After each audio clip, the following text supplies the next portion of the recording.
for all your questions and your curiosity and your open mind. It's really great. Today is Friday, July 17th, 2015. We're in Kelseyville, California, and we're talking about where are we going, humanity. This is part 2.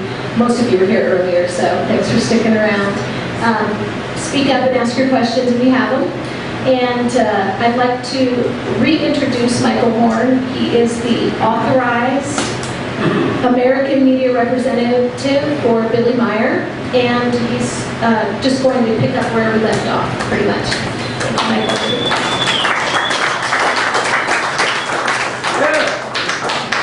Thank you very much. You may remember when we left off, we were just this side of the line of rails. So for those of you that didn't attend this first part, we're not going to do a raffle. We don't have anything. And the white zone is for loading and unloading of passengers only. We know that. So if you didn't catch the first part of this, it's on the DVD that you can always catch. What we're going to do is continue along with the Billy Meier UFO contact case and how it relates to us now and in the future. Some of the things that we did cover before, we're talking a little bit about who Billy Meier is, who they are, extraterrestrials are, and all of that. Now, since some of you weren't here for that, if you have a question that, no matter what it is, we'll try to catch up a little bit on all of that stuff. So, just to move on from this point, we shared information pertaining to coming times, prophecies, and predictions, which in the Meier case are not only abundant, but they're enormously specific. They're not vague, they're not allegorical, they're not mystical. You're not asked to put those pieces together for yourself. For the most part, when they express some what we call prophetic information or predictive information, two separate things. I'll explain in a second. But when that's expressed, it's very specific. It talks about events, conditions, times, places very often, although not always when something will happen. As a matter of fact, they don't usually tell you when something will happen, because we as human beings have a habit of sitting around and sometimes doing the deer in the headlights thing, waiting for something to happen. You go, oh my gosh, it just happened, what's next? They don't want us to do that, especially at this point in our history. We're faced with so many challenges, many of which, of course, it doesn't take either an extraterrestrial or a prophet to warn about, to foresee, or to deduce from existing information. Okay. What the Meier case is unique in is not only the physical evidence, the photographs, films, video, metal samples, fingerprints, and sound recordings that have all been analyzed, examined, and been deemed to be authentic. They are models or special effects that were involved. Metal samples that were analyzed by Marcel Vogel at IBM years ago. He determined that he, as a scientist, could not make these pieces of metal. He could not put it together himself. That which had been handed to him by the investigative team, presented to them by Billy Meier, who himself had received them allegedly from these extraterrestrial human beings. We're not talking imaginary little grays and reptiles and all this stuff of the UFO disinformation world. We're talking factual things, which nonetheless you would have to determine for yourself.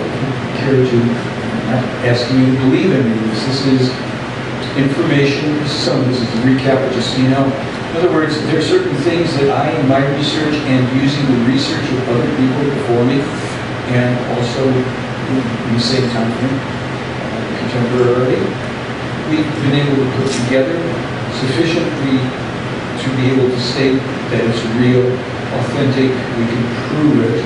And I briefly mentioned before, the proof means really how people do or don't evaluate evidence. Unless you're standing somewhere and you go, I just dropped the bottle or whatever, everything else is second and third hand until you have some evidence to evaluate for yourself. And this part of the case, the physical evidence, is very compelling. The second category, the higher standard of proof is that which I refer to as higher standard of proof is the prophetic, the accurate information, large body of it, scientific, and or world event related in nature. A prophecy is a probability, that which is most likely to occur based on known information, facts, and conditions. As I said before, we have prophets in our world. They're known as weathermen, stockmen, sports forecasters, financial experts, architects, engineers, astrophysicists. Why? Because they all take known given information and make projected outcomes. If you launch this object that has this weight and a propulsion system that generates so much force, velocity, etc., we calculate that in order to get 430 miles away, it'll take 1 hour and 37 minutes at 380, whatever that is, right? So these are projections, and of course, they can be tested, which we are always doing. Most prophets in our world don't have the greatest record of accuracy, as a lot of people who invested in the stock market or failed to notice that they should have carried an umbrella even though the weatherman said it wasn't going to rain, these kind of things. With Meier and this material from him and from the Pleiaren, the prophetic information, unfortunately, has been pretty much ceaselessly fulfilling. Predictions are things written in stone. These things will occur with certainty. And these are usually things that pertain to things outside of human influence and control. Objects in space that are moving around, coming this way, which in some cases we should be tending to deflect. We'll talk a little bit about one of the more dangerous ones that we've learned about, that is X-ray. So, this type of thing, predictions being virtual certainties. We spoke about the coming San Francisco earthquake, Meier photograph. We spoke about the 9.0 northwest earthquake in the Cascadian subduction zone. It's also a prediction. And I didn't mention, but that Cumbre Vieja volcano in the Canary Islands, La Palma, that is a volcano that will erupt with certainty, according to Pleiaren, and that unless human intervention, in this case, we can intervene in some of the damage, unless that's done, the tidal wave tsunami, which will come in at supersonic speed against the east coast and outlying islands of the U.S., will penetrate 12 miles inland, ultimately, and claim 20 million miles. It does not need to create that damage. So here's the story, and I'm just kind of jumping into this weird little thing here, but that volcano will erupt according to the material information in this case. What we could do to mitigate that damage, human beings, we, is to grade off the western-facing side of Cumbre Vieja. There's 1 trillion tons of mass that when that volcano erupts, if it has not been graded off, 1 trillion tons of mass will be all at once dumped into the eastern part of the Atlantic Ocean from the westerly-facing side of that volcano. That will generate a tsunami shockwave that goes up the coasts of France, Portugal, Spain, etc. But even more profoundly, it will send one straight across the ocean. And that is where the damage would be done along the eastern seacoast, seaway there, etc. So if people take that warning to heart, the powers that be, the vested interests, whether they're only in the eastern coast of the U.S. and or in the Canary Islands and perhaps in some of the countries that would have also some damage to them. And if they take that as a serious warning, they decide to grade down the western-facing side, when that blows, that damage will occur. Okay, that's a prediction. There's another prediction. And in 1981, Billy Meier had a meeting with an extraterrestrial, according to this case, human being named Ptah, P-T-A-A-H, said to be the leader of the Pleiaren race, the father of a woman named Tsunami, who was his third contact person, with whom he started the official contacts on January 28, 1975. His two previous teachers, his first teacher was a play on a man named Spath, S-F-A-T-H, who mentored him from the age of 5 to 16. From 16 on to 27, a woman named Asket, from a race that works with the play arm but actually lives not in an adjoining solar system or galaxy, but in an adjoining universe to ours. Again, we cannot prove any of that kind of information. We have had an abundance of warnings of different things. So in 1981, in that meeting with Billy, which we have illustrated and is freely available online, you can read it and look at the illustration to see how that impacts, unintended. They foretold something called the red meteor. They said the red meteor is an incoming object. It will have two passes. It will approach the Earth in 2029 and in 2036. More than likely, it will strike the Earth probably in 2036. And if it does strike, if it isn't deflected through human effort, it will strike between the North Sea and the Black Sea in the region of Eastern Europe. And if this occurs, the devastation will be enormous. There will be cutting right into the land and into the sea there. Land will sink, land will rise, huge release of various gases, volcanic eruptions, floods. It'll be a very devastating event. And millions of people will be involved directly and indirectly as the consequential events from this action spread around the world. Okay, well, they said to him, what you need to do, what the people of Earth need to do, is have the scientists come together in a true international effort to deflect this incoming object by exploding a nuclear device at the right proximity and time so as to deflect it, blow it off course. Do not blow it up, because it's coming. So you blow it up, you're going to be raining asteroid pieces all over the Earth. Okay, very simple concept. In 2004, NASA discovered something they called asteroid Apophis. Apophis is apparently an Egyptian god, the destroyer. Whoa. So they come up with the destroyer, right? But don't worry, it's going to make two passes of Earth, 2029, 2036, but it won't be a problem at all. We're NASA, we know it, we get our checks, we're happy, we just don't want to rock our own boat, so have a nice day. Well, we published this information, and one of the things that we have heard from the player for some time is that Billy's information is read in certain circles. They don't admit to it, but the Russian government, military people know about Meier and his material, and they have some reason to gloat at it, I'm afraid to say.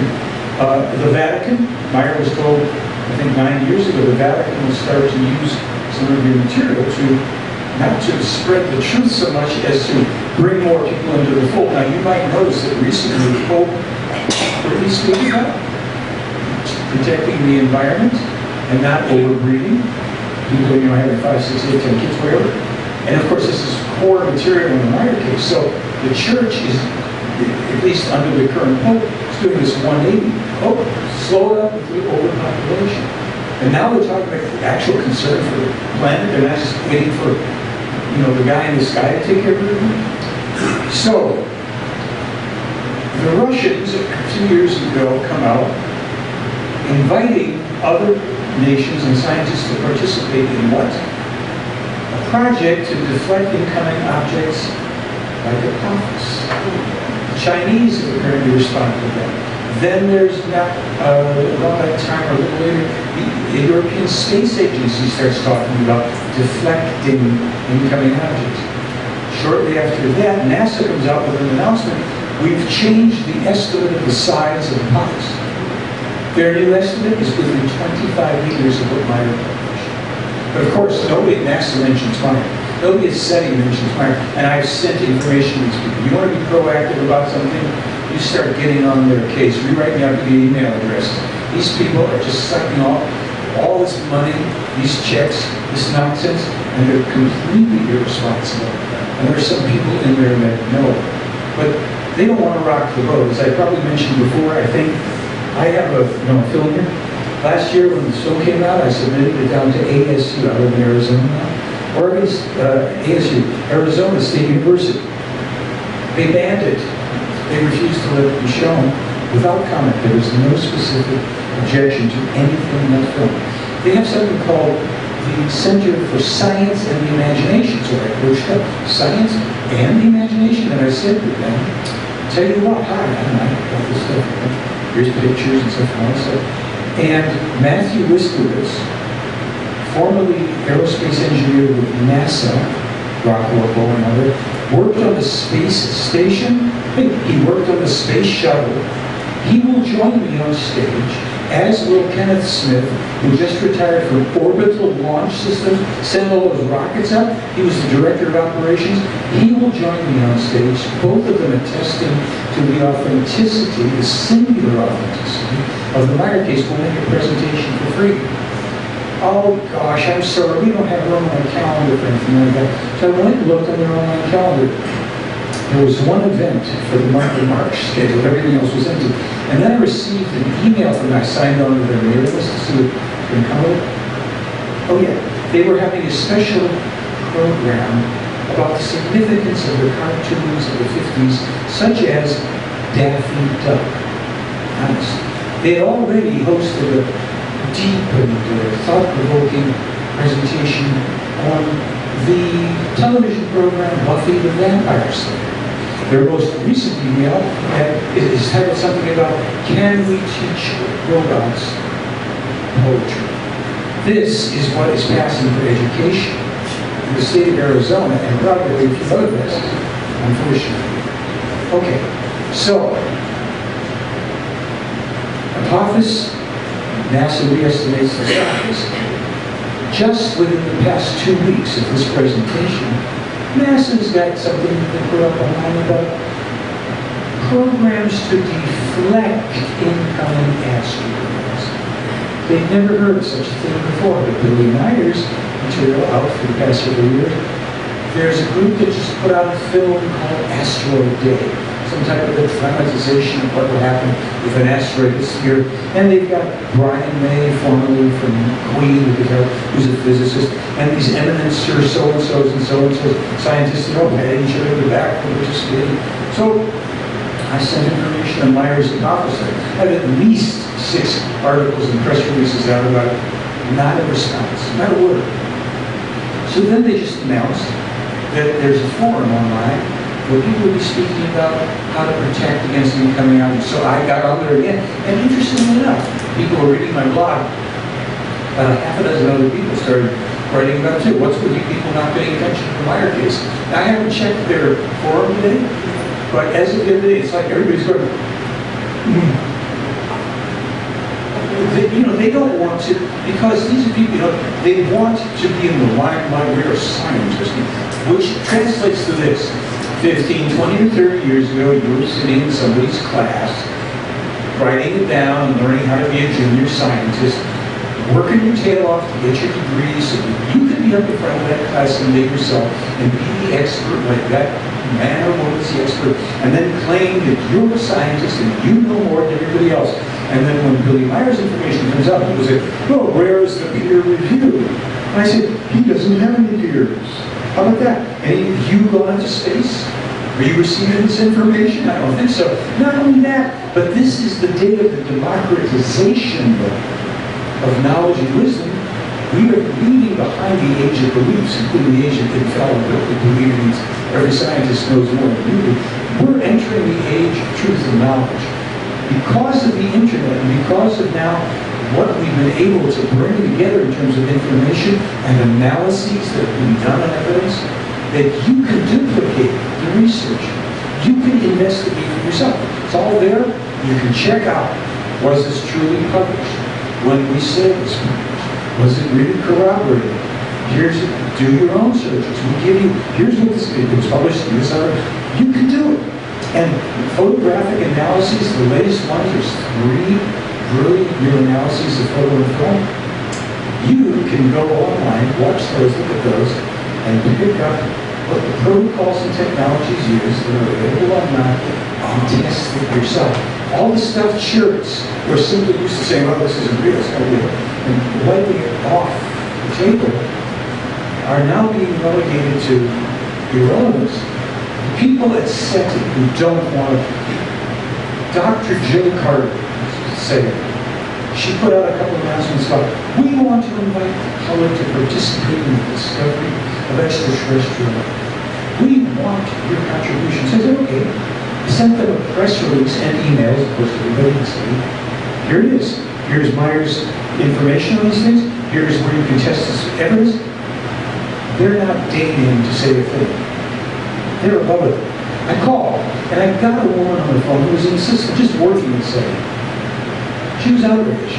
She said, well, what do you mean they're not paying attention to this?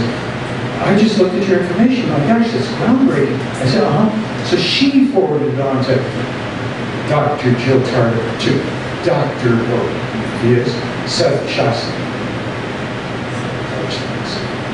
People in these, this is called the search for extraterrestrial intelligence. Search. And not only the search, the invitation. I wrote a blog. It was about finding the mother lode. So it's like this. Let's just say, take it back to the idea of gold mines. The mother lode would be the mother lode of gold mines, right? You find, oh my gosh, and of course everybody, they're out there looking for it. If somebody thinks they found it, somebody bumps them off, shoots them, and drops them down.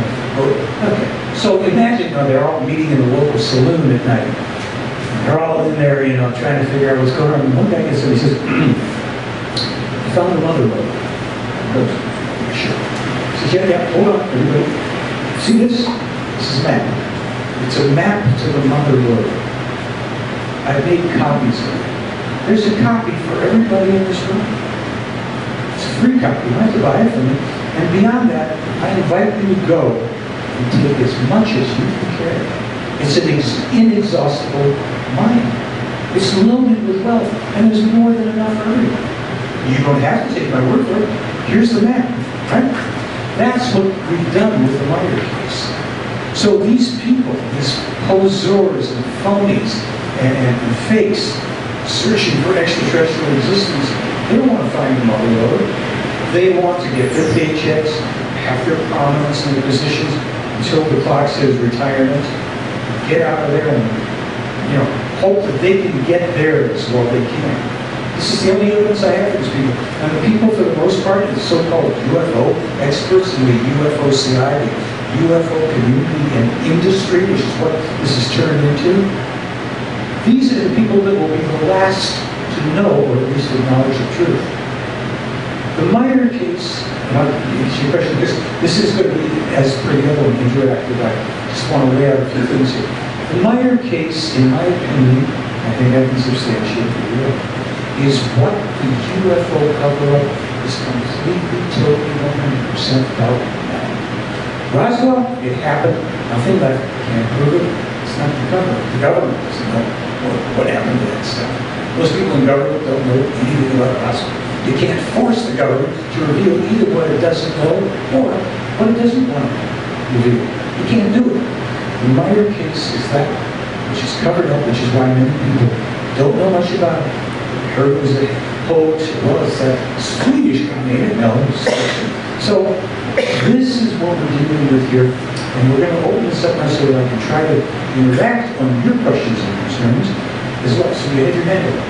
But is it possible that when you send material to these various scientists, that they get it, they look at it, they actually do something with it, but because they are afraid of what their peers think, they don't communicate back with it because that would keep them in trouble? Is it possible that when I send this material to scientists, etc., that they do look at it, that they maybe even evaluate it a little bit, but that they hide it away, they don't share it, with their disappearance, or their peers who disappear. And they don't communicate with you because if they Right. did, they would leave a paper trail. They'd leave a paper trail, they would be really vulnerable to criticism, loss of funding. Well, for the most part, that's true that they certainly don't communicate and that some know about it. But the pieces of good news are, several years back in Los Angeles, I gave a presentation at the Biltmore Hotel to about 450 of the corporate clients. They invited this presentation because I made a couple presentations at a place called the Jonathan Club, which is this really conservative Republican club in Los Angeles. And the director of activities there found out I was doing this stuff, and I met with her, and she said, "You've got to make a presentation to our client, our members." And I said, "Okay." So I started off at the Jonathan Club, and it was really good. She said, "Before we do the presentation, you're going to come and you'll be our guest at dinner. Some of the members want to meet you." And I said, "Okay, sure." So I go to this presentation, and we have dinner, and there's a bunch of these like really seemingly stuffed shirt Republican types sitting around. And one of them starts talking about he thinks he remembers his past lives, and from there on, the whole thing was a crapshoot. I mean, but where am I? What happened? This is the Twilight Zone. So from there, someone from the Biltmore Hotel invited me to come and do this stuff. So I managed to have them bring in at their expense to the hotel, Britt Elders, the wife of the Elders, these two of the three prominent team members of the investigative portion of this program. They really were seminal people who got this into the world. And to bring in a guy named David Froning. David Froning is mentioned in the book Light Years, which is found here somewhere. Yeah. And David Froning, at the time, as I said in Light Years, at the time he was interviewed over 20 years ago, he already had spent 25 years at McDonnell Douglas in the military defense sector as an aeronautical engineer and astrophysicist at a high security clearance. A major player in the real world of science and defense. So I introduced him. I said, and we have tonight, I said we have David Froning, astrophysicist for a minute. Somebody in the audience said, "Whoa, can we ask him a question?" And he said, "Yeah." They said, "Well, what do you make of this, Billy Meier?" Because we show photos and films, we don't have a screen here, but all this stuff, a lot of it's available for free online, and then we have films here if you, everything you want, you can get most of it actually for free, enough to study, to know what's going on. So, they asked him, "Okay, what do you make of this?" And so he says something, I'm paraphrasing, but the exact quote is available both in the book and online and everything. He said, "I work with a small group of scientists. We believe we've made breakthroughs in our understanding of hyperspace propulsion and zero-point energy for Mr. Meier's information and his films. And we have made complex calculation formulas that come out to be within 20% of the figures he published in 1979. If this is a hoax, he's being advised by some extremely knowledgeable people. We're simply theoretical. How would this man know this stuff?" Very much turns around, goes and sits down. So that's one guy. I mentioned Matthew Wiskowitz, former NASA aerospace engineer. He first heard about the Meier case 35 years ago or so, and he was interested, but then as he says publicly now, "I bought into the CIA's information that it was a hoax."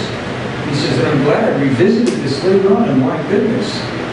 And then I was able to really think this through. This is no hoax, this is the real deal." Kenneth Smith at Orbital, he retired. There's a friend of his who works there still, who worked at Area 51. No, there's no gray guys down there. And as I said, during their lunch, he had top secret security clearance, still does, working at Orbital. He had been approached by people at MUFON to join them. And he said, "Well, I don't know, why should I join MUFON with information?" And he pressed the guy, and the guy said, "Well, yeah, we have to turn our information over to the intelligence people first before we can publish anything." And he said, "I'm not doing that. I'm not interested in having information controlled." And then MUFON puts it out. That's the reason there's nothing in MUFON with a damn thing. It's all dead end. Chase your tail. "Oh, I saw a light in the sky. See what about a zig and what's that?" And then this little light came out and blinked off 3 times. I remember counting 3 times. I said to Margie, Margie, how many times have I know? She said 3. I mean, how much of that are we going to waste our time with? I'm sorry. I mean, I've had 7 sightings. There's one I know is ET, the other I'm not so sure. Probably all secret military. Fine. We can't do anything if it is extraterrestrial. It's like, oh my goodness, they're not missing anything yet. Great, that's not what this is about. That's why they're not landing. That's why we're not getting face-to-face photos. You know, it's like, I would really like to be in a UFO and fly around. Well, this is how it feels. Gravity. They have gravity. It's not like an airplane. Strap them in, because turn this way, everything's going to just G's that way, 5 G's this way, and his brains are scrambled. No, it's like a room on a planet, because they create their own gravity with these objects. Sure, if you look out the windows like Billy did in 1982, when he's being shown a particular astronomical configuration, like Quetzal. Oh, but his thoughts really interesting. You see, planet. He said, yeah, come over here. He says, you see this screen here? You see, yeah, why it's 3-dimensional. He says, yeah, and if you put your hand on it here, you can move these things around. 3D holographic touchscreen technology, our so-called simple Swiss farmer is describing in 1982. Verifiably in 1982 publishes. That's the eye candy. We have on the website, he's got 2 photographs he took from inside the craft over Switzerland. We've got one that's in this latest batch of authenticated stuff. The wedding cake UFO. Oh, that's really just a garbage can lid with Christmas tree ornaments on it. One guy does a really great model. Seriously, really good. At first glance, you can't tell the difference, except when you look at the details, you don't have them details, and Billy do. So there's a photo, all black background, and a gold wedding cake craft hovering. Well, they say that's a model against the black curtain, except that if you or your 10-year-old son or grandson or nephew or niece or whatever plucks that photo off the internet, 1981, 35mm photograph, drops it into Photoshop, turns down the contrast, and turns up the brightness, you're now looking from the top down at an object of significant size hovering over a gravel road with a grassy hillside and a nice little remarkable white post in the Swiss countryside. How did Billy Meier do that in 1981? And why didn't he ever mention it? Instead, a guy who's analyzing independently just happens to crank Photoshop. Suddenly, there it is. One of 64 photos Meier took of the craft, and a 5-minute video where he zooms in 600 feet to one hovering right next to a tree. But you can't get it. It's got to be trash can lid, nailed up to a tree, the Christmas tree on it. And we think that people are going to come and visit us. Quick question. I'm totally open, so this isn't a skeptic question. It's okay. Whatever it is. After the Second World War, there's a lot of talks about hiding around in Antarctica. The Nazis had done a lot of anti-gravity stuff. And even Werner von Braun, after the Second World War, when he died, told one of his confidants in the hospital that the next question is, or the next big one is going to be the off-road question for a takeover thing. Now my question is, I'm not sure, when was the first contact that Billy had? Okay, so we don't get too much into the question, let me start to answer that, and then if there is a part that I didn't get to. There's a second part. Okay. The gentleman was talking about the Nazi craft reportedly at the Arctic. I'm not saying that isn't so. I can't validate the Arctic part of it, but the Germans/Nazis did develop alternative crafts in the late 30s and early 40s before the war ended, and those craft were used, according to Wendell Stevens, in one particular military operation. This may interest you. Towards the end of the war, the Allies sent 200 bombers towards Germany. The Nazis sent up 2 discs. One disc used I think it was some form of a gas that they discharged or something to try to screw things.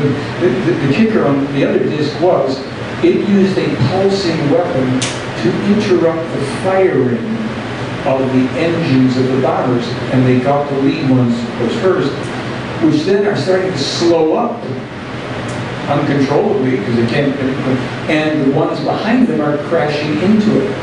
I don't know if this was reported. Wendell knew this as being in the military at the time. He was still in the Air Force. That he reported. Towards the end of the war, some of the Nazis, not Hitler, Hitler did kill himself in the bunker. He didn't end up going on to South America and opening up a Oakland State or anything like that, as they like to believe. So the Nazis, a number of them took craft and fled to South America. Uruguay, Paraguay, Brazil. There is a negative terrestrial human being group down there in Brazil that still has some alternative craft. There's a lot of information on all this stuff in the Meier material. Now, this stuff is 30s, 40s. Meier says that the actual first development of alternative craft like these dates back to the 20s. That a number of countries had been involved. And after the Second World War, the defeat of the Nazis, the plans for the discs that the Nazis had fell into the hands of a number of different governments and military powers. The US, the UK, Russians, Chinese have ultimately gotten this stuff too, Canadians as well. We spoke a little before in the last presentation about why Canada will be attacked by the Russians along with the US. Okay, going back to the UFO thing. Meier takes his own first photographs in 1964, but his first contacts are in 1942 with Spock, the extraterrestrial, who takes him and introduces him to people who either were or would become major players on the world stage. Over the course of years, Meier would meet Mahatma Gandhi, two other Gandhis who aren't related now, Indira Gandhi, Rajiv Gandhi, Tito Franco, Haile Selassie, King Hussein of Jordan, who turned out to be a very cool guy according to Meier. And if you read about him, he sounded really forward, peaceful, loving kind of person. He also met Saddam Hussein. We tell him all that stuff we have in film we put up in 2008, The Silent Revolution of Truth. Meier was introduced to these people, for the most part, when he was introduced to them, other than meeting them on some of his own initiative a little later in life. He was introduced to them by Spock, who they knew was an extraterrestrial human being. They weren't going to be running around talking about it, but that's the story. Now, it's also perhaps interesting to note that in the late 50s, Meier was known as the Phantom in the Middle East.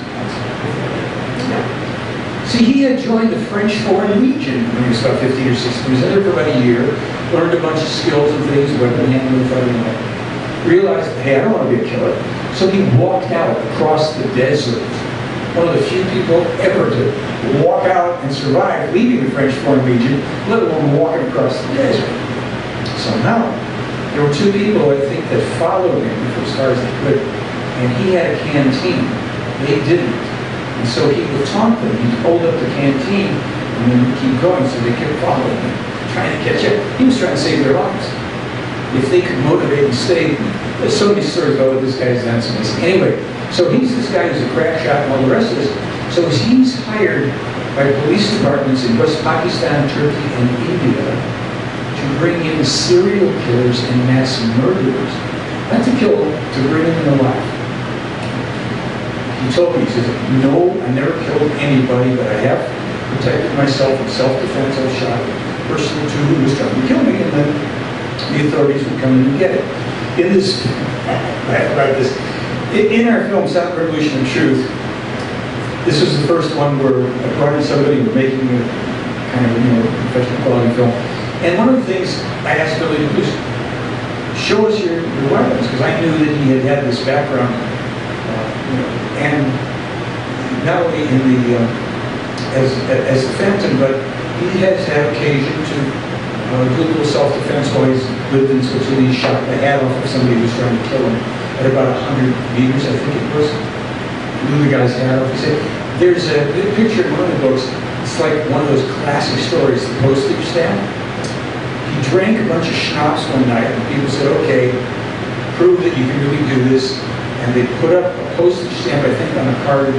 There's another one of these 100-plus meter shots. I think it was at night. He took a handgun and put a bullet through the postage stamp. Fun stuff for that.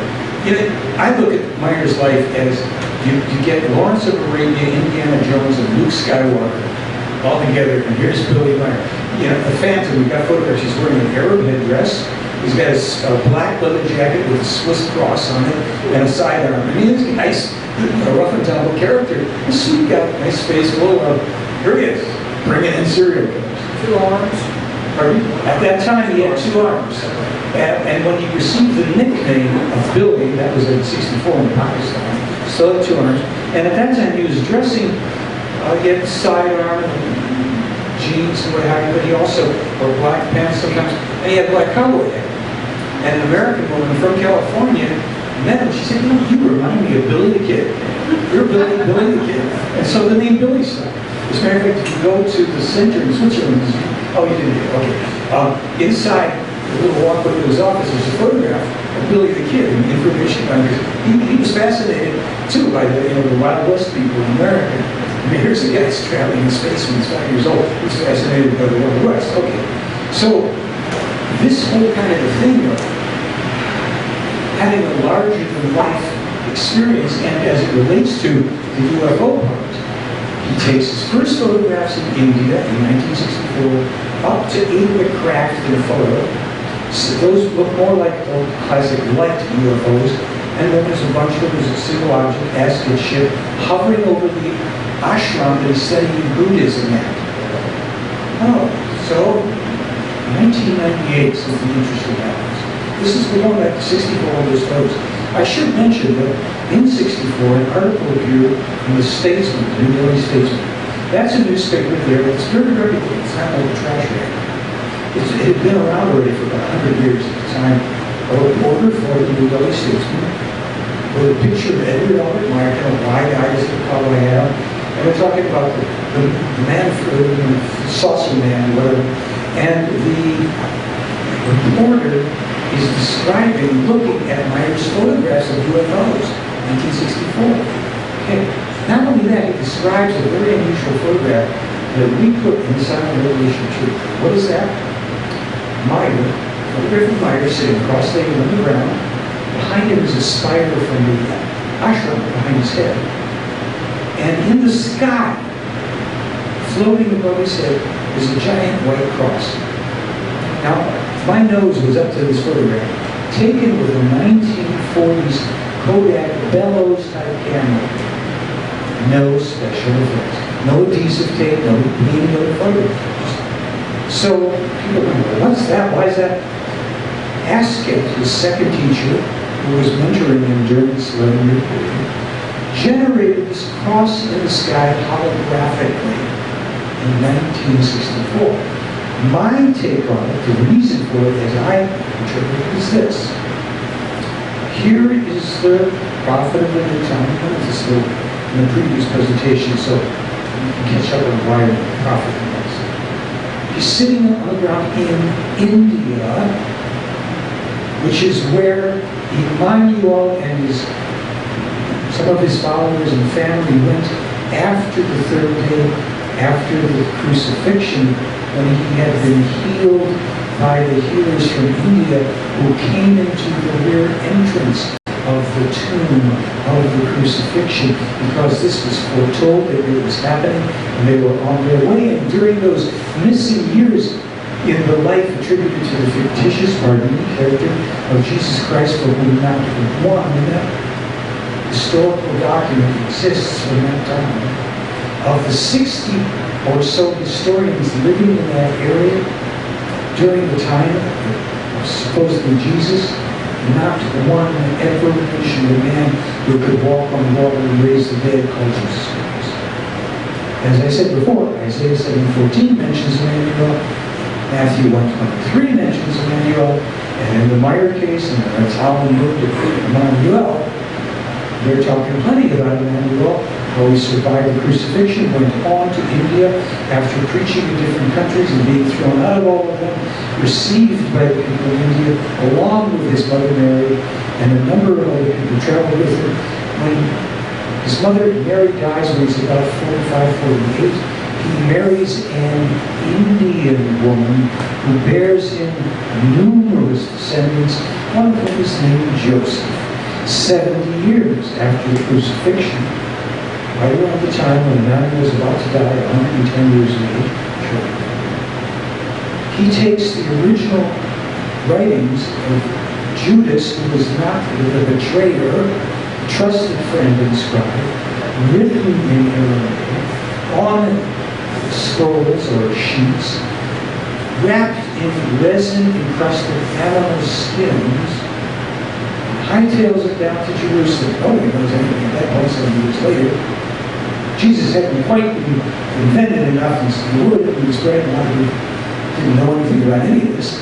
He knows where he's going. He goes to the tomb, pulls up some of the stones from the floor, and along with a couple of artifacts intended to be discovered along with the Talmud of Emmanuel centuries later, sequesters this in the tomb, covers the stones, so that it will be, as it was in 1964, co-discovered by Edward Meier, Billy Meier, and Isa Rashid, a former Greek Orthodox priest, who was entrusted with these scrolls because it just so happened that Isa Rashid could read and write Aramaic and also German. Oh my, what a coincidence.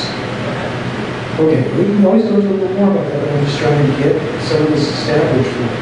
There's a tomb for Mary in the Shriner area, and there's a tomb for Isa, the base of which are two human feet inscribed in stonework with dots in the center. Here lies a great teacher who was crucified in his own land, who came here to teach us.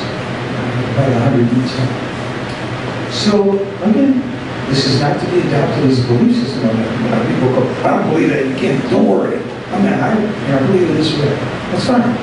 It's there for you to examine. Think your way through if you want. This whole thing is interwoven and intertwined and interconnected with what's going on in our world today. For instance, in the Talmud of Emmanuel,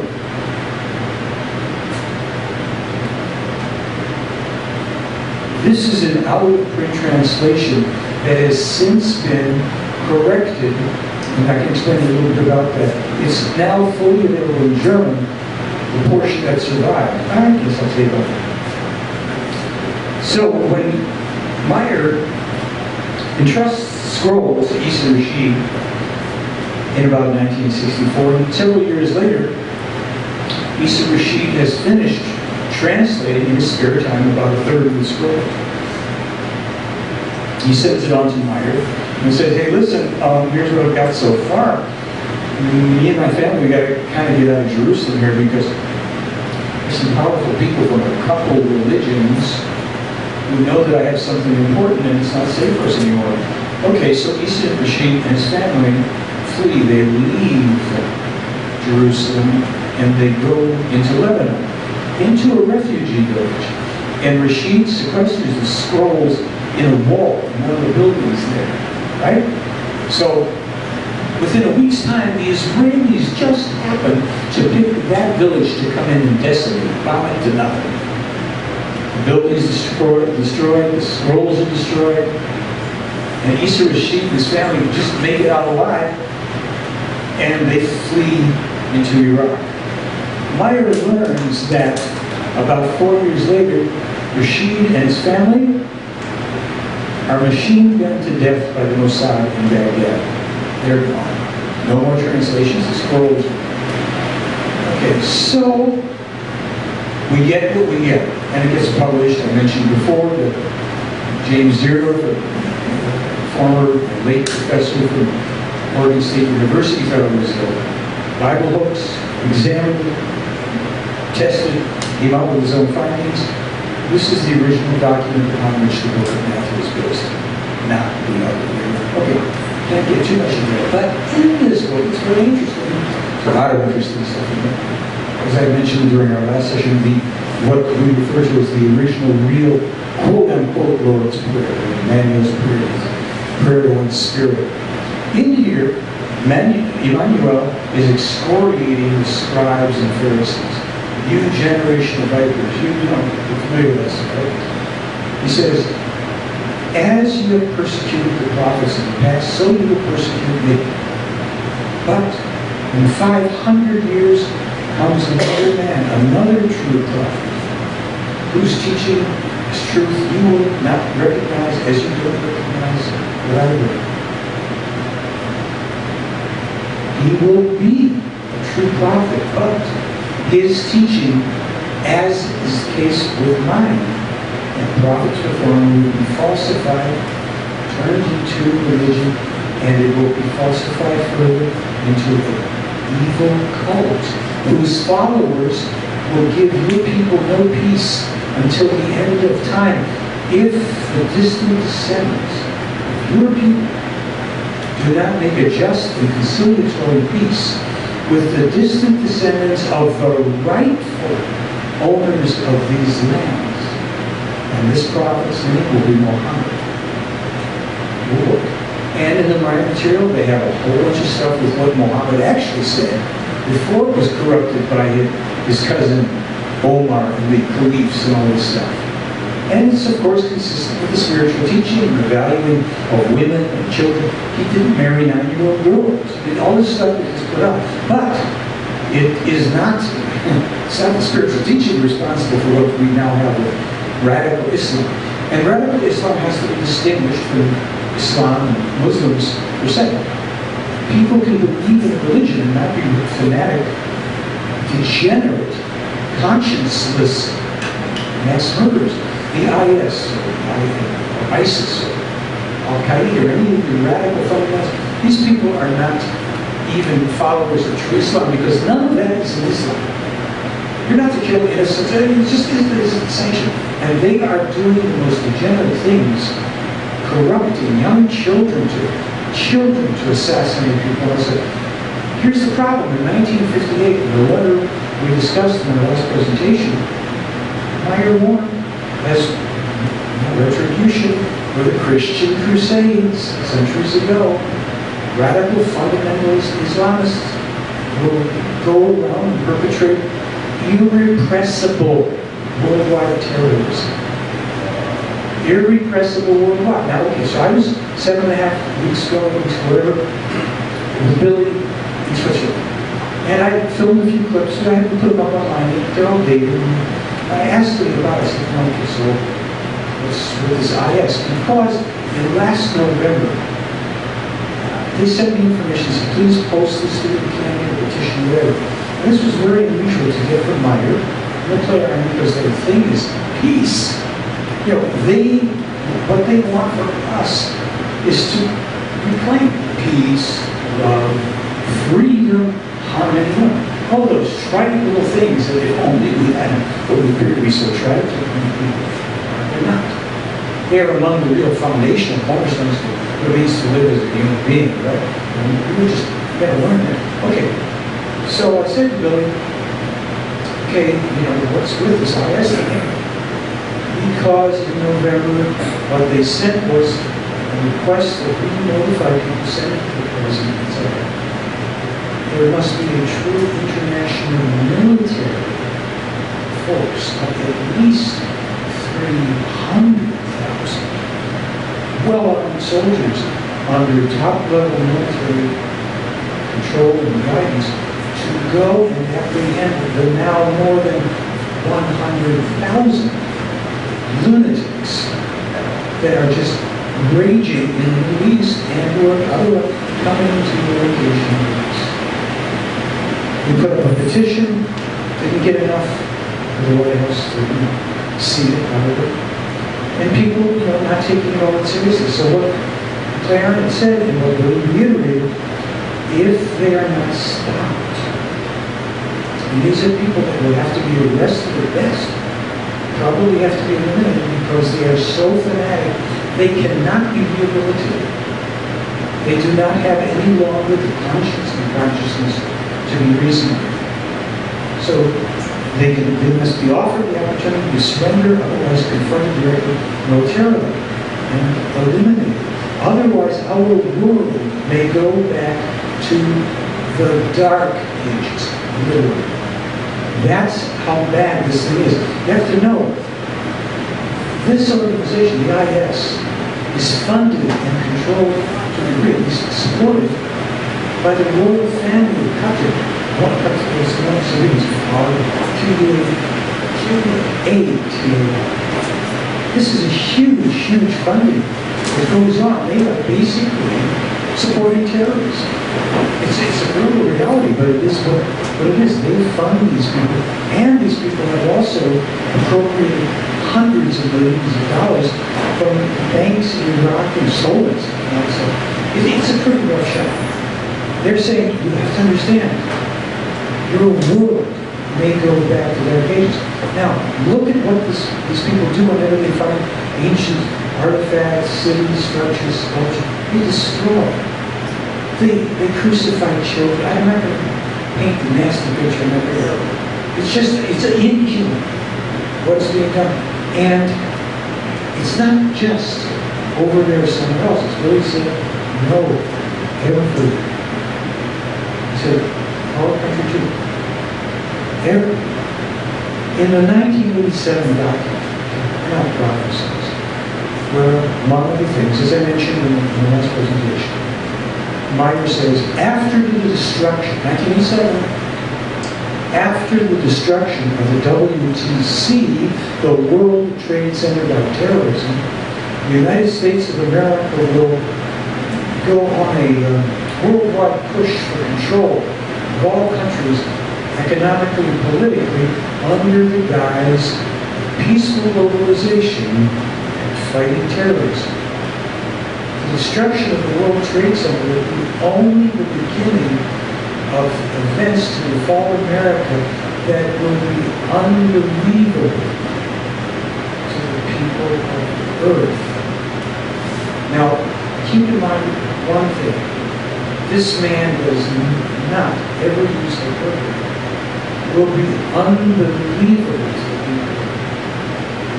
Why? Cause and effect. Since 1947, our country has launched over 240 unprovoked acts of aggression. By definition, the folks we attacked didn't do anything to us.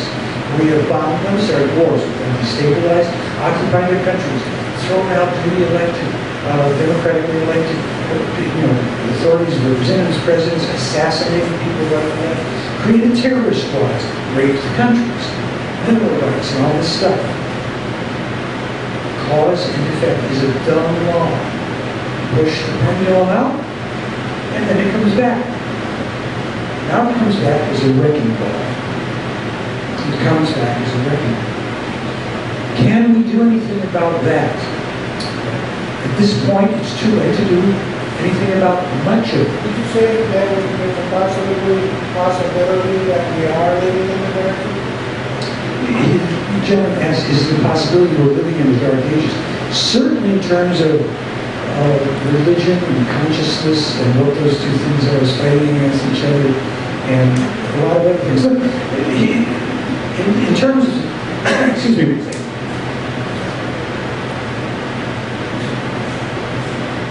in terms of this information cases, a lot of stuff here we would all nod our heads in agreement about. Some of us would go, I don't know. And about some of it all, that's terrible, it's not right, this can't be true. Here's one. See how this plays with me. Meier pointed out long ago that illegal immigration is a hugely dangerous thing. Not because there aren't good people that try to get into this country for whatever reason. I've worked with lots of good people who were here illegally. I was a busboy, a fry cook, then also just a janitor. And I worked with a lot of people who weren't here illegally. Some of the sweetest people. I worked car wash, supporting my kid or raising a child. So it's about the principles of how things work. And here's how it works. People in their own countries are responsible for bringing their countries to, say, fructification, fruition, and all the rest of the F words, I don't know that. Into an abundance, balance, civilization, to make it work.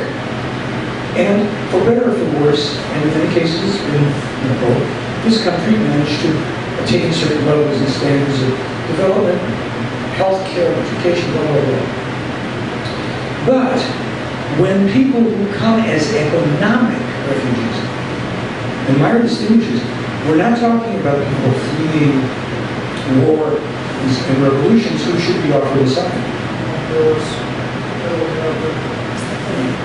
People come from many places that are subjected to those things, and in some cases they come where they're not subjected to those things. The majority of it is economic immigration.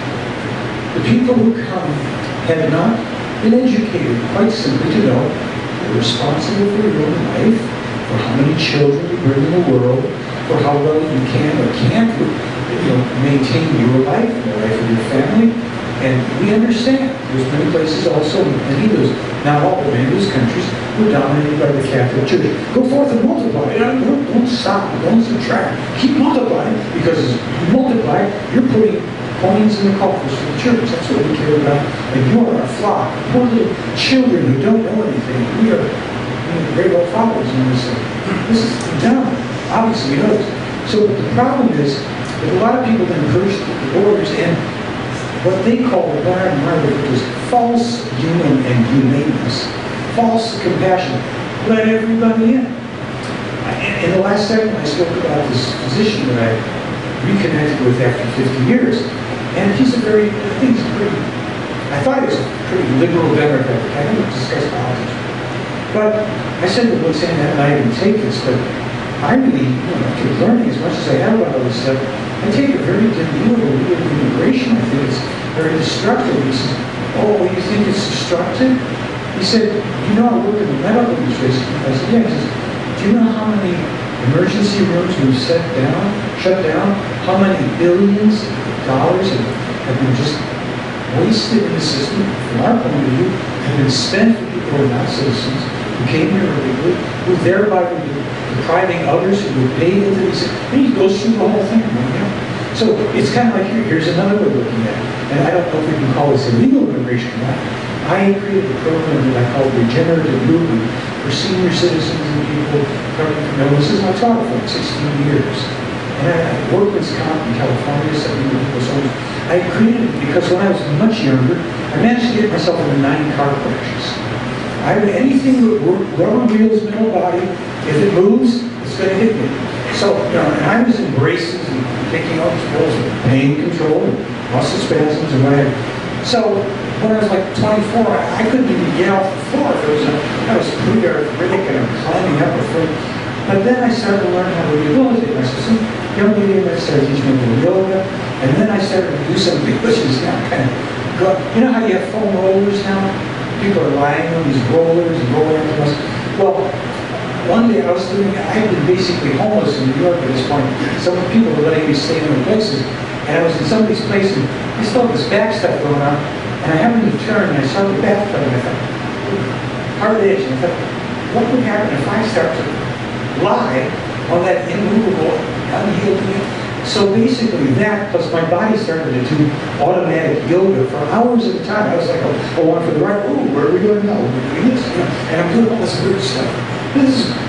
I rehabilitated myself, and then I kind of systematized and realized what it was, lying on hard objects and just breathing and relaxing enough so the spasms would finally go. I opened up all the trauma in the back and got rid of it, and then I created these programs, and not that I was getting 80-year-old people lying on bathtubs. I was teaching them things they could do while they were seated to get their spines real fluid again and all that stuff, and standing programs to regain balance.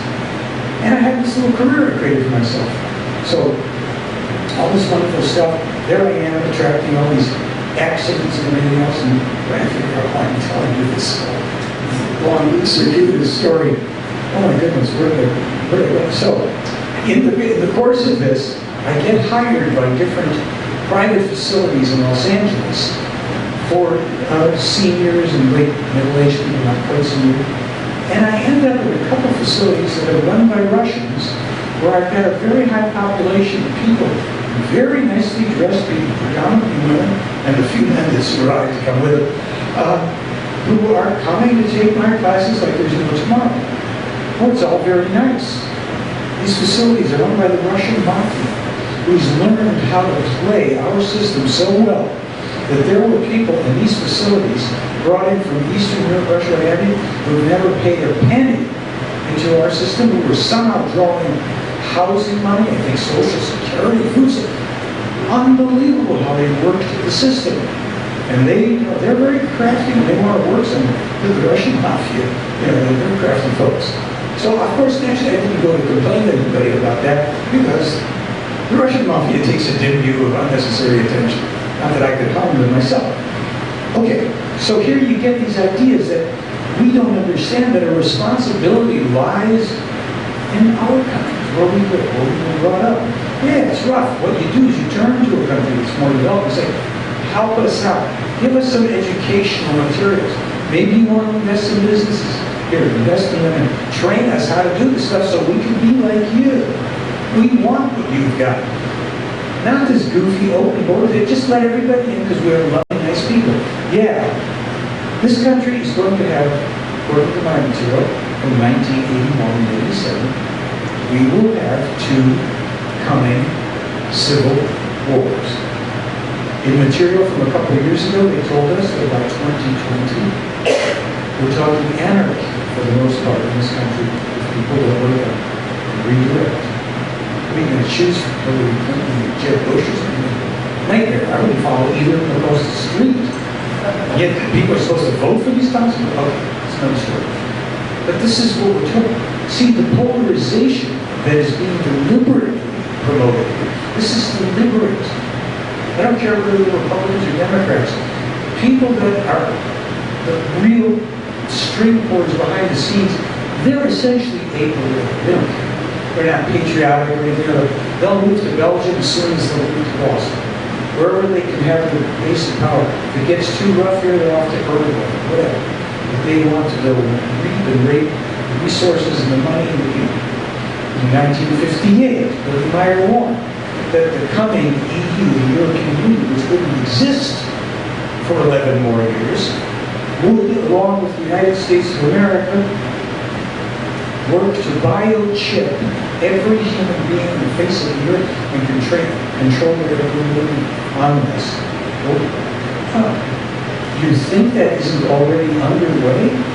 All this RFID chipping cards, a few people are already letting themselves be chipped because now it's so convenient. I just get to wave my wrist and my groceries are paid for, or I can put gas in my car. Yes, you monkey. But you've given it up. And this goes into, there's so many things, it's all tied into today. You go on the internet.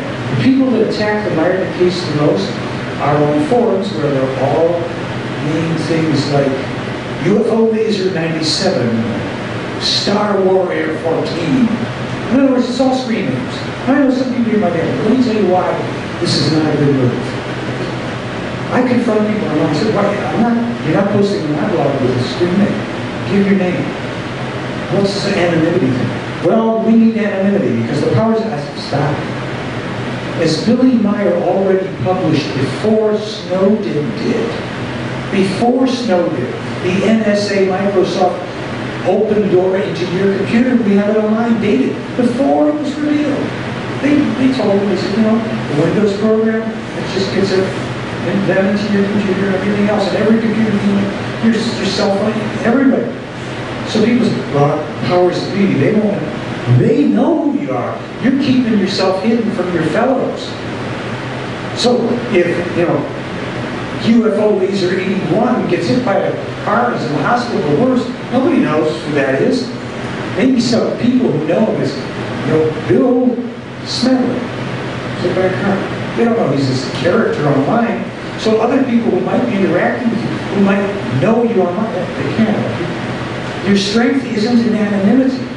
Contrary to whatever people say, the strength is in standing up and saying, I'm so-and-so, and I don't buy this bullshit, and I'm not going to use a screen name, and I'm going to put it out there the way it is, because, we know we're in this suit. And one person alone isn't going to change it. You're not going to change it by being anonymous. That's for darn sure. If we, see, Meier doesn't run around lecturing people. He doesn't go on shows because actually the teaching itself, which is fair enough to present this information, it says if you want to teach, you teach by example. You live a certain way. You don't cross the ties. You don't missionize. You don't go knocking the door. Hi, I'm a friend of Billy Meier's. Want to join? Yeah, we've had enough of that. As a matter of fact, when I had people, like a lot of Jehovah's Witnesses and people, they knocked at my door. In a few minutes, I've got the photo book out, and I took Jehovah. I said, Jehovah died about, I think it was in 1978 and because that's information. It was a real person. He was part of the group, the Giza Intelligence is known as the BAFA, Extraterrestrial Human Splinter Group, from the Pleiadian, who took a negative turn instead of a positive one, who were based deep under the Pyramid of Giza until 1978, who, among others, Arliss, Kamagal, Jehovah, Jehav. These were the real long-lived extraterrestrial humans who were high in technological knowledge. They had spiritual wisdom, but they degenerated themselves into power junkies. They were controlling virtually every religion on the planet. They had, under a form of telepathy called telepathic control, over 740 people on Earth, mainly religious and political leaders, influencing them through radio waves, TVs, all sorts of stuff. They could control. Their technology was way up. They were going to create a false second coming. Billy was taken underneath the Great Pyramid of Giza. I think it was 56, it's either 53 or 56. And he's shown not only the great ship that was under it, which Edgar Casey correctly did tell, that there was a spaceship underneath the pyramid. It was there. It's not there anymore.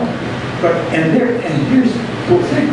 Goes down there, and he and Asket are walking down there with these devices that render them out of phase visually. So they're in a slightly altered kind of space or dimension, whatever you want to call it, so they can't be seen. But they still have to be pretty quiet so they don't disturb things and give away their presence as they descend 1 mile below the Giza Plateau. They pass robotic guard warriors, Asket says, and because they were communicating at this point largely telepathically, those things are programmed to kill them and lose them. Animal gets down here by accident, somebody gets down here by accident, they're done. So, don't talk to me, just think to me. So, she takes it into this huge space. It's like a huge room, like almost like a city, where this craft is and there's other craft, and there's a platform on which there's some objects. She says, I think you're going to be interested in this. Meier was raised in a Christian community. His earliest confidant, his father Zimmerman, parish priest who telepathically contacted this Slav to prepare him to be a mentor. Because Father Zimmerman was a pretty conscious guy, and he knew that the people in his parish who were, kind of his ward in a way, this time, they weren't all that high in the guns. You can't tell them about extraterrestrial, but he can try to bring truth to them in pieces. So Edward, who will come to him, says Scott, looking for reassurance that he's not going bonkers at 5 years old because he's sports. He's got this man from outer space. Okay. So Father Zimmerman's a good guy in this whole thing. Edward's there. Go, now we're looking at Asket, is showing Meier this assemblage of objects. Since Meier was raised in this Christian context, and even though he'd been educated to know things about the truth about Emmanuel and all the rest of this, there would be a couple of events necessary before he even got it, including a time travel trip back 32 AD in Jerusalem. So you can read this stuff. It's amazing. And you don't have to believe it. So he's looking, he says, well, wait a minute. You told me all this stuff about Emmanuel, but there's the cross and the crucifixion and the crown, bloody crown of thorns, and there's the spear of destiny, and blood and crusted nails. This is, and he's like, duh, as they say these days. I don't know what he said in those days, but she says, yeah. And if your scientists would examine this, if they're carbon dating, they'd come up as authentic, except they're not. The Bafaf, these people, these intelligences are masters of science. They manufacture this stuff. They have an agenda. What's their agenda? There's a California porn merchant, this is going back now, 50s, named Reinhold Schmidt, often known as Old Reinhold Schmidt. And if you look up Reinhold Schmidt, he claimed to be a UFO contactee. He said, the Bafaf have him under telematic control. They generate to him what are called real visions. A real vision means, let's say we're all sitting here together now, and suddenly we believe we're in a spacecraft. We think we can touch it and see things, or we reason we can see, and flying through space. So what they say is, they create these visions that are lifelike enough, and they're put into the consciousness of a person in such a way that they thoroughly believe that they have the experience, touch, taste, and smell these things, and this guy's being groomed to believe he's the second coming. He's going to be able to lead the world to the artifacts to prove it. Oh, heaven forbid, I'm telling you. That didn't play out because the Kayar removed these people from Earth in 78, but only in accordance with cosmic law when they inadvertently attacked one of the Kayar ships while they were trying to assassinate Mike. They're stabbing Indiana Jones, Luke Skywalker, the ones that were radiated, they're all just a bit the fans of Billy Meier. This one seemingly unlikely man who is just a universe unto himself of knowledge, experience, wisdom, and modesty without ever projecting anything. It's not like, I am Billy Meier, introducing you up. He's highly, it's nice to meet you. Same with everybody. Everybody. Because he knows himself to be a real human being, and he therefore knows everybody else is a real human being, and we all have the same potential. Evolution. And this stuff, one day I was talking to Meier about what it's like to be with the Pleiadians. It just occurred to me when you get to be beamed up and they come down here and hang out and talk. And so it's cute because he's, in many ways, he's just such an innocent guy. I mean, I've seen him through a whole range of different kinds of people. He's a real person. They all do. You're just like, very wistful. It's very hard to come back and chat. They are real, true, loving human beings. And gosh, whatever this guy's experiences, I feel sorry for him. He's got a reference point for, if this is recent, I said, well, Billy, here's the reason we can't even meet these people is a little thing to us. Vibration, they're human beings whose vibrational frequencies are far more higher than human balance peaceful at our best. It doesn't mean we're not good people. We have, through our psyche, through the genetic modifications of us, the propensity for violence is within all of us, can be triggered even in seemingly the most docile and loving person because it's part of a genetic program. Okay. Billy learned from childhood how to meditate, mastered that, and raised his vibrational frequency to that which they vibrate. Oh, Mr. Special, no. We can accept, many of us have probably experienced something similar. I'll tell you what my experience is. 15 or more years ago, I'm living in California, and someone invites me to a party in the Pacific Palisades. Okay, so I go that night, arrive at the party, I'm looking for this guy, and he's not there. I don't know anybody there. I thought this guy was going to be there. So I'm standing around like alone, right? And I go over to and there's a guy over here, old son with gray hair, nice little beard, very erudite, composed, intelligent. He's talking to somebody. Could be like a professor, this guy, right? Wow. And I can't hear what they're talking about, but I'm starting to get really angry. I'm feeling this hostility coming up towards this guy. I don't know. He didn't do anything to me. And it's like, Mike, yeah. Can we step outside for a minute? Yeah. So I walk myself outside. And I go, what the heck is this about? Because I've got this real seething thing going on right about here, solar plexus. And it's like, I just think about it. Yeah, I hate to admit it to myself, but I'm kind of envious of this guy. He's more intelligent and accomplished, successful area that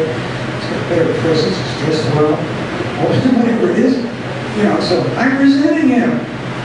And I'm coming up with that wonderful, stereotypic, aggressive human emotional response taking over me.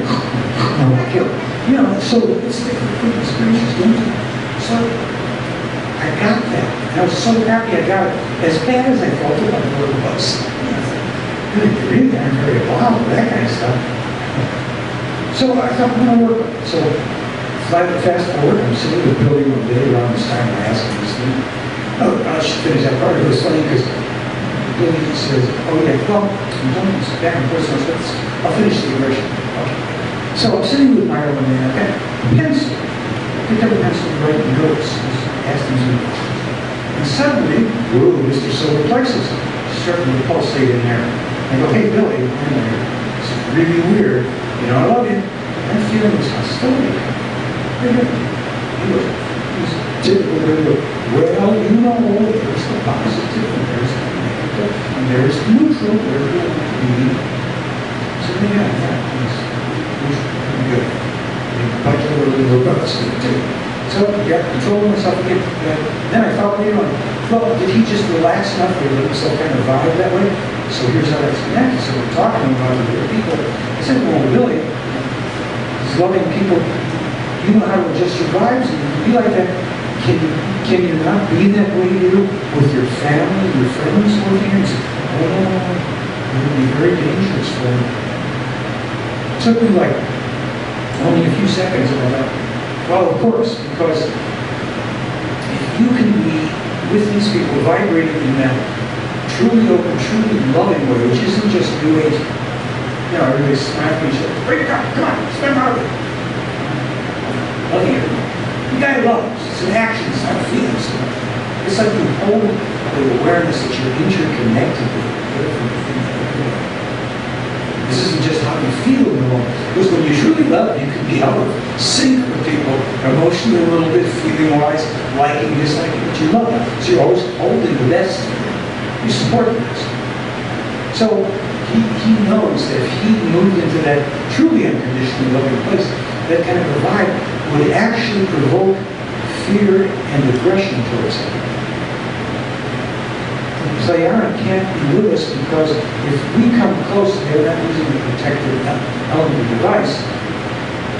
We fall into aggression, they fall into fear, and imbalance, and both parties are harmed. Sometimes it could be physical. It would not be good. Why would we want to attack them?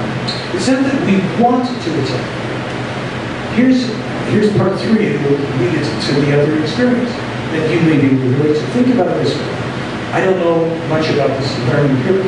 Think about a big city, LA, San Francisco, New York, Chicago. So you know that there are parts of those cities, well, I know, where people late at night, they're out there, they're gangbanging, they're dealing drugs. It's a dangerous place to be. Women, even men aren't going to walk alone, right? You know about those places? Somebody not very I got from an expert? Shut up. Okay. So, we know things like this. We are evolutionarily only this far away from any of these people. Let's say that our vibes are higher from our brethren that are doing nasty, evil, violent, vicious, murderous things. The Pleiaren, compared to us, their vibes are here. We can't go into these environments without feeling threatened, scared, hyper-attentive, alert, right? Vigilant. And if we are not fully aware, composed, and sane about when and where we are, we will be approached by people who are predatory, deliberately predatory, wired for it. It's almost that kind of a vibration. That is the vibrational difference. Since we have, all of us have inherited the aggression gene. This kind of thing. You know, you can take almost anybody with words. You can get somebody to go wild and attack you. You say the wrong thing, right? We know that. It's irrational. You know, we haven't learned it at 6 and 7. Names will never hurt people. People are easily controlled, unfortunately, through words, let alone actions. Vibrations set things off. And I'm sure that we felt uncomfortable around other people that you simply been around something that you feel right. Can you imagine if there's real difference where that which is still with us easier to deal with in an environment where we're all closer in evolution. You go to people that don't have the aggression thing going on, and they're vibrating openness, peace, and love. It will trigger this opposite thing to come towards them. 1 second. There's a question? Yeah. Well, I was going to ask, basically, is it possible for humans to, like you said, the Slayer race and the human race don't have that same vibration? Let's say two humans come into contact and one is at this vibration and the other is here. Is there a way that that human just falls down, or they feel that vibration? Basically, it carries through. Yeah, that's a good question. Now, what happens when two human beings in different vibrational rates? Right. So, like, yeah. I have a high or a medium vibration and somebody comes to my front door and their vibration is it's low. It's like an like not evil, but like Negative. It goes with the emotions. Right. So if they come with an emotion of they're envious or jealous or whatever, and I feel that and it just automatically that's what that pit in your stomach is. It's just that vibration that drops. That can be one of the reasons you're saying if somebody comes with a kind of lower vibration, hostility, envy, jealousy, whatever, aggression, and you feel this thing in the pit of your stomach, that can very well be, because this is your psyche here, this is a sensory area for emotions too, thoughts, feelings. We are sensitive to that stuff. Now we can be more or less sensitive to it. We can be too sensitive where everything, throws at us one way or the other, good or bad. So we had a kind of manic, aggressive, bipolar kind of experience. We don't want this. So we are trying to learn more and more how to be in a neutrality. Now for us, the reason I would say for us it's more workable, we can be in a neutrality, but we still can feel or be affected by this kind of a vibration and need to protect ourselves, need to close the door. It's not like we're supposed to go, well, if I just blow him enough, he won't stick that knife in my, it's there. Self-preservation is a spiritual kind of right and responsibility. We've been led to believe there's no greater love than one man for another than to lay down his life for him. Meier goes, what are you people crazy? How do you know it's not another person's time to die? Sure, if you can protect somebody. You don't go sacrificing the one precious thing you have in this existence, your life, for another person. So you're not less valuable than they are. You do what you can. Remember, I mentioned before about Meier. I'll come back and now finish that story. He has a gun cabinet. We filmed him at his gun cabinet during Silent Revolution.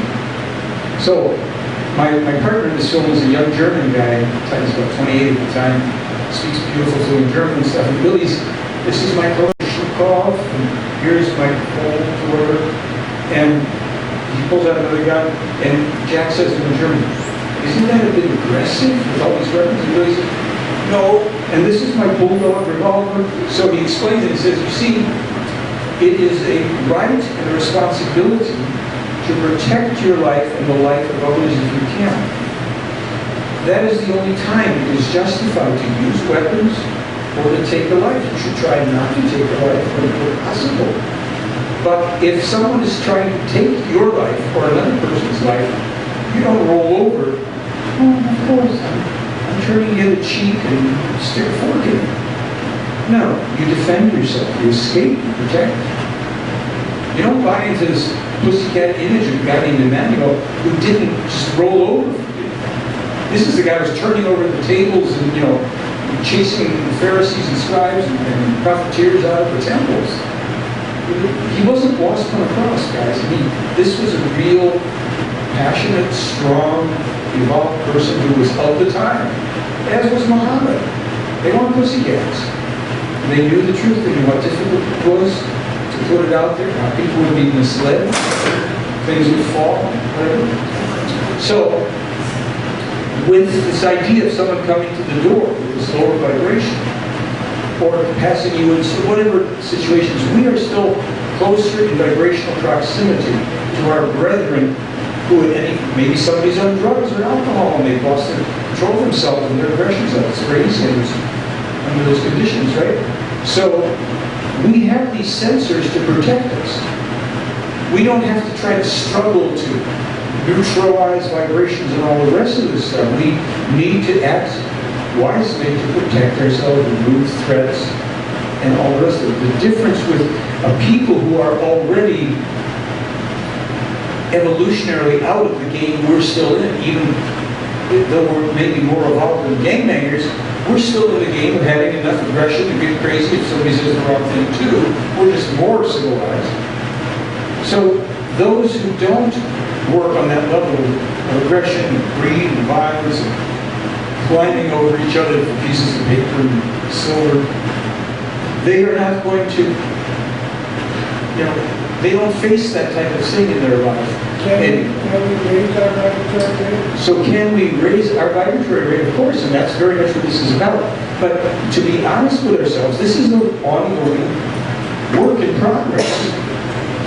Let's just say that most of us sitting in this room, I think we can all feel that we're basically comfortable with being peaceful, right? Babies, that's children, younger, older, middle. We're not out trying to do anything. Maybe you don't agree with me.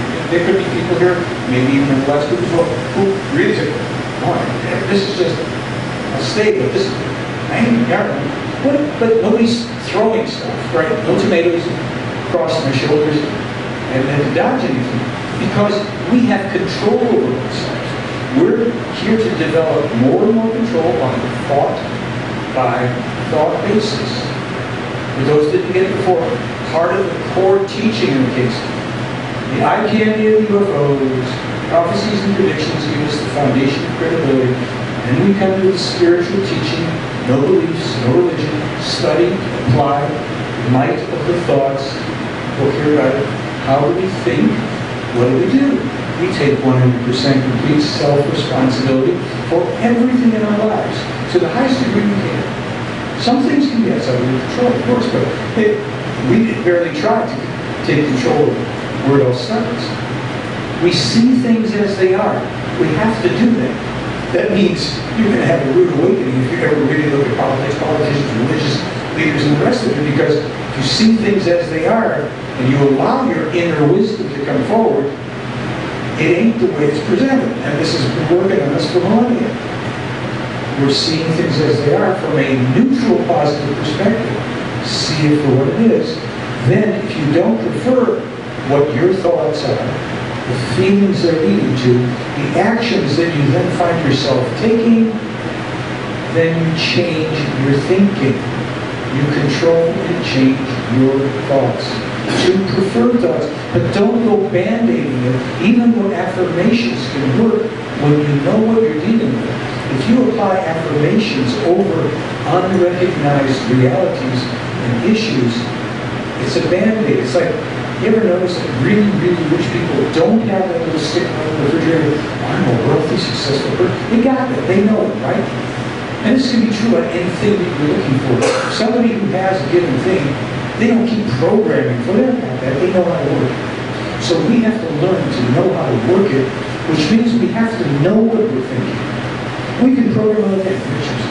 But if we've got that little thing inside that just doesn't believe it, like I wrote a song in 1986, I was doing New Age comedy. You got affirmations, you practice patience, you visualize and you chant that. Down beneath that little thief, the belief still says, I can't. So you blame reality because duality's always got something up its sleeve. Well, the joke's on you, or worse. You better take your karma and leave. New Age blues. Someone dropped your crystal. New Age blues. You better get a metaphysical. New Age blues, New Age blues. I don't want to hear about your energy. So I just come into all this stuff and I was having a lot of fun with 12 years, New Age. Right? And then I find Meier too. All over the world. So, we have the opportunity through complete self-responsibility, seeing things as they are, controlling our thoughts through this neutral, positive perspective, whereby every moment of every day, we are noticing what's going on in there. What did we just say? Because we're doing it 24/7. 24/7. We have it at night, full of dreams, and talking to ourselves. We're doing it while we're eating, sleeping, talking, snoring, no matter what. It's going on. We are just unconscious of it to a large degree, even though now and then we notice ourselves yapping away. Oh yeah, that's right, I remember the store. But other stuff is going on all the time. A judgment we have ourselves, whatever, and we don't even notice. Right? We're doing it. What if we catch ourselves and we don't punish ourselves for it? We don't, aren't you more involved in it? No. We notice it first. We look at it. Is that thought one we want to perpetuate? The feelings that come from that are those the feelings we want to have every time we see Edna or a grocery store or whatever. No, we might find that we want to have more control so that we're not launching into these automatic programs 24/7. We don't know why we're grumpy or why things take us on roller coaster rides. Why? Because it always took on a roller coaster ride. Because at some point you went on the ride with that thing you made an association to, then whenever it passes even through your subconscious mind, you go on that ride again. I go on that ride. No, I want to be driving this thing. This is far more important than anything about aliens, UFOs, prophecies, and predictions. Why? Because this is cause and effect. This is where it starts. As I said during the last presentation, everything you see other than a human being or a plant or insect is thought made manifest. Somebody came up with it. Some people are here. Some people are Thought made manifest. Word made flesh, no, that's not what it said. Some people are thoughts that are manifesting. okay, some people are thought that are manifesting, or everybody is thought made manifest mainly from your own thoughts. Why do I say that? Meier said something so simple in response to people, somebody was worrying about their astrological chart for the year, whatever, and he said, you are the smith of your own destiny. Smith, like horseshoes and other stuff, right? You hammer it out. You forge it. You make that sword. And you're responsible for how you use it. This is the bad news and the good news, except it's far more good news. It's just that initially we go, what do I do with that? Oh my God. No, you're not here to blame me. Let's just say you find out this idea. You're responsible completely for your life. I don't mean that we're not interdependent, but I mean that is we're thinking, feeling, we're acting. We're choosing. Even if somebody acts upon us, we choose what we do with it. We're 100% here. Oh gosh. If that's true, what a mess up. All that's okay, stop all that. It's useless to blame yourself. It really is. Why? If you get in any given moment that you are in charge and you're controlling, you say, well, that puts me back in kindergarten, right? Yes, okay, but you've graduated truly from this thing that otherwise you would have carried on to the rest of your life, believing you're a victim, control, or look what's happening, why me, evil aliens, whatever. Right? It doesn't exist. You're in charge. There's no aliens protecting anybody. You've got a 500, 900 year lifespan, and you come from 600 light years from here, you're going to come here, let's flow them through the wall. We really need their genetics. Their shortened lifespan, their degenerative diseases, their crazy emotions, their aggression. Oh yeah. The UFO industry sold that one to a lot of people. They need our genetics to create a hybrid race, and they need our emotions because they can't feel what we feel. We go nuts. We don't know what we're feeling. Meier talked, when those questions were raised about spiritual consciousness, material consciousness, there's something called fine material, spiritual fine feeling, where we develop greater and greater sensitivity. And the feelings become finer, more refined, more elevated.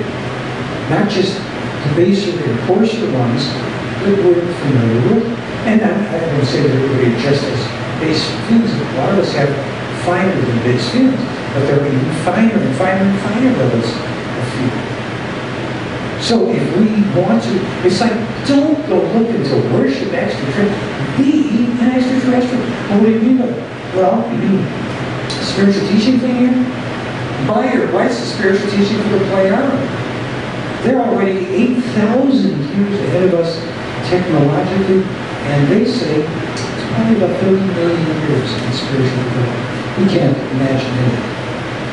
But what we can imagine is if we, through the way they speak and what they offer, because they don't write in scientific jargon, your scientists create this complex language to elevate and separate themselves and put themselves above people.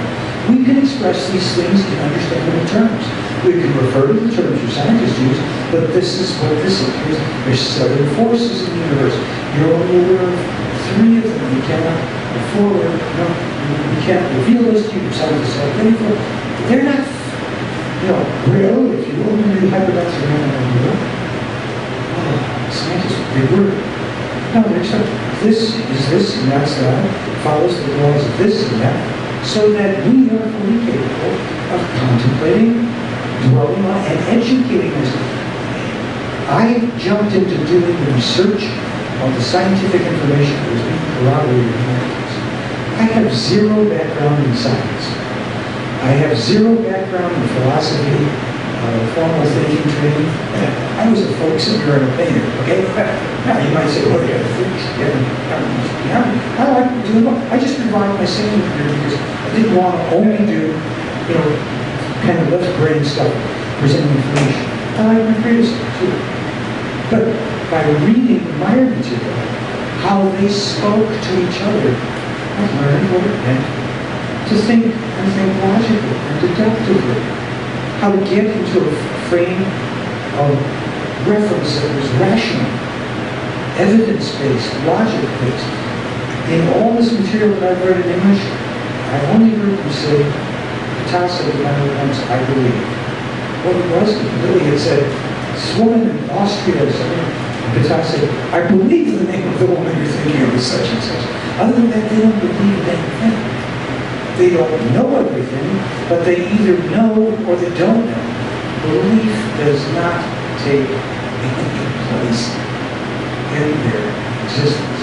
What are the 3 or 4 forces? Gravitation, magnetism. I don't know offhand. The weak force, the law of strong force. Pardon me? Gravity, the weak force, strong force. Yes. Right. You can find this. There's a website linked from mine.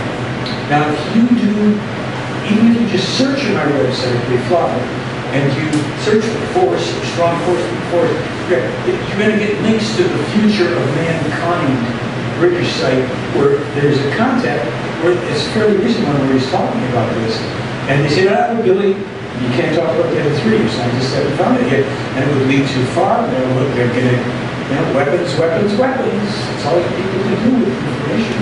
Find ways to kill each other, ultimately yourselves through that insanity. That's why when they impulse, they do it. They send impulse that's unconsciously received thought ideas to people, but they're primarily medical researchers, and some of them are creative writers, science fiction writers, and so to put the ideas into our world and to put also the inspiration for medical equipment that is, in all cases, the responsibility of the person who receives the impulse to develop it. They don't know, it's not like, I think the plan is sitting with one. It's like somebody gets an idea and they think it's their idea and they either run with it or they don't. And it may be their idea or it may not, or it may be augmented. It doesn't matter. That's the extent of the contact. Because they can't come face to face with them. You got 8.5 billion people. Well, you met with 14 people from that tribe there. What about the rest of it? Oh, here we go. More favorites, gods, deities, followers, nothing. So that isn't the way it plays out, right? So what we're looking at here, this theme of where are we going, humanity, if we say, well, we want to go in the best direction, there's a lot of stuff in this case that can be helpful with certain very specific things, such as Some of the stuff they've said, there's an article, 20, what the play are and wish for the people of Earth, 21 points. It ain't rocket science or brain surgery. Time out. Okay. What did they said? You must become responsible stewards of your planet. They said, Billy Meier is the first person to warn about climate change. Global warming. But, you know, a lot of this is under the disc and tons of stuff you can read if you want. You have to stop throwing your food away and paying people to destroy food when people are starving. You have to allow for the distribution. You must take away the power from the crazy people who want to create wars. You must stop this mad armament race, which is bringing destruction. And you've got to, these things, if you want our opinion, our advice, do these things. You do them.